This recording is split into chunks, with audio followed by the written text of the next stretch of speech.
धनस पर बाड़ी चढ़ा करके,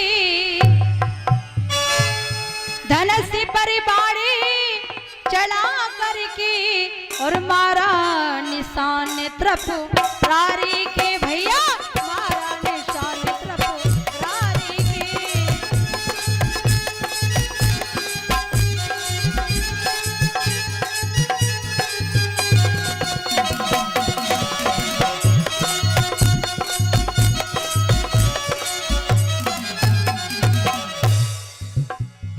धनस पर बाड़ी चढ़ा करके मारा निशान तरफ रारी के।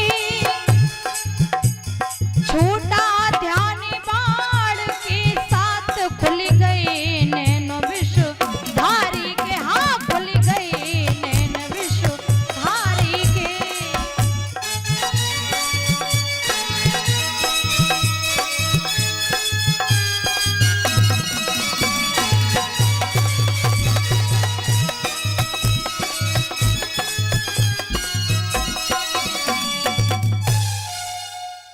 जैसे ही कामदेव ने मस्तक में बाण मारा है तो भगवान भोले बाबा ने बड़ा ही क्रोध में आकर के अपने नेत्रों को खोला। ऐसा प्रतीत हो रहा था कि मानो आज महाप्रलय हो जाएगी। भक्तों ऐसा ही नहीं कि खोला तीसरा नेत्र भी उन नैनों के साथ, उसकी ज्वाला मात्र से वो भस्म हुआ रत्नाथ। आज वो कामदेव जल करके भस्म हो जाता है। जो कामदेव की पत्नी थी रति, रति भगवान की शरण में आ जाती है, रोकर के स्तुति करने लगी, प्रभु मैं कहाँ जाऊंगी। तो भगवान भोले बाबा तो अति दयालु हैं। भगवान भोले बाबा को नाम ही इसलिए पड़ा है कि वो अति भोले हैं। भगवान भोले बाबा ने रति को वरदान दे दिया, कहा कि मैं तुम्हें वरदान देता हूं, आगे चलकर के द्वापर में यही कामदेव तुम्हें फिर प्राप्त हो जाएगा। वरदान दे लेकर के रति चली जाती है।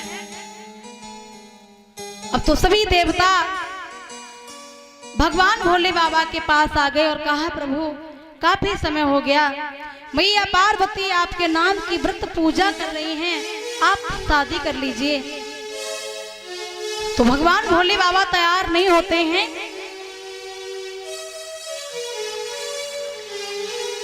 लेकिन मैया पार्वती, आज भगवान भोले बाबा ने सप्त ऋषियों को आदेश किया और कहा जाकर के पूछो वो मेरे लिए व्रत पूजा कर रही हैं या फिर किसी और के साथ विवाह करना चाहती हैं। तो जाकर के सभी ऋषि महात्माओं ने मैया पार्वती को प्रणाम किया।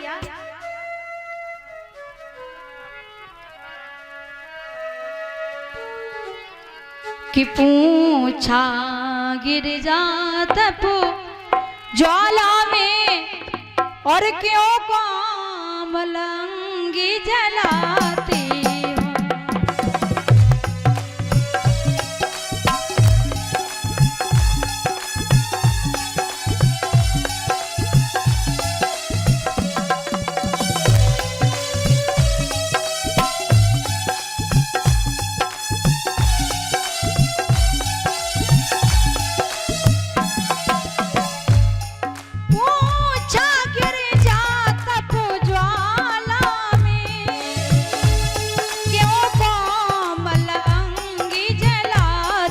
हो।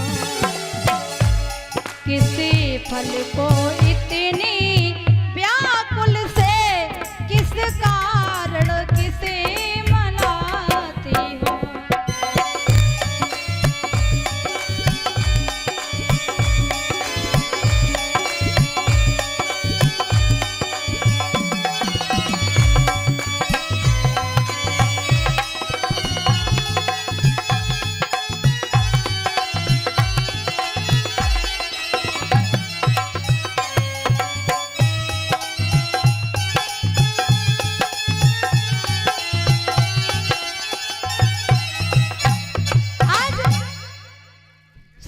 ऋषियों ने कहा देवी काफी समय हो गया आपको तप करते करते, आखिर क्या कारण है।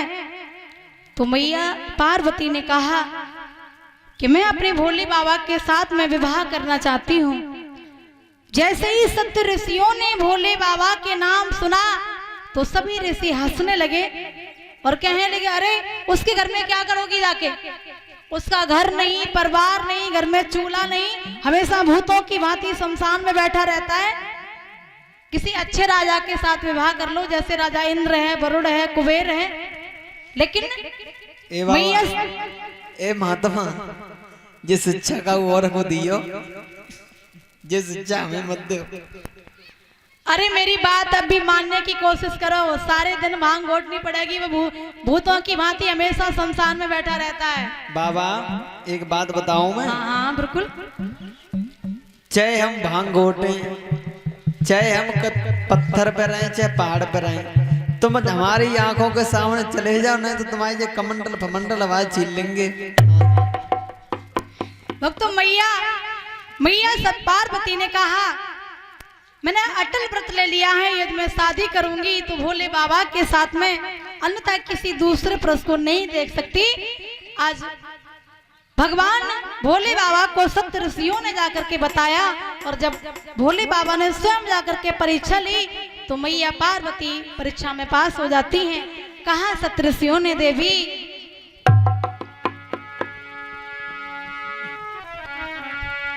कि अब कृपा करो घर को जाओ,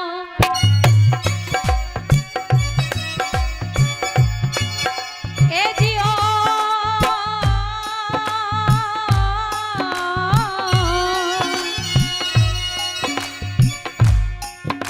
अब कृपा करो घर को जाओ, निश्चय दी जलाओ ना, अम्बे संसार हिल रहा है, ब्रह्मा की सृष्टि मिटाओ।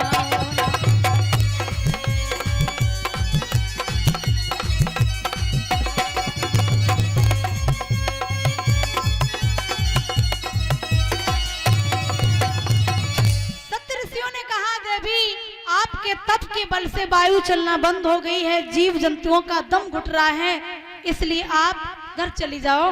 भगवान भोले बाबा आपके साथ विवाह करने के लिए तैयार हैं। आज मैया पार्वती मैया मैना के घर आ जाती हैं। इधर देवर्षि नारद ने महाराज हिमाचल को बताया, तो महाराज हिमाचल ने आज नाई और ब्राह्मण को भगवान भोले बाबा की लगन भिजवा दी। भगवान भोले बाबा ने कैलाश पर्वत को धूमधाम से सजाया, सभी गणों को बुला लिया, एकत्रित कर लिया। आज नाई ब्राह्मण जब लगुन लेकर के कैलाश पर्वत पर जाते हैं, नाई ब्राह्मण ने जाकर के भगवान भोले बाबा की लगुन चढ़ाई है। भैया बड़ा ही आनंद आ रहा था कैलाश पर्वत पर।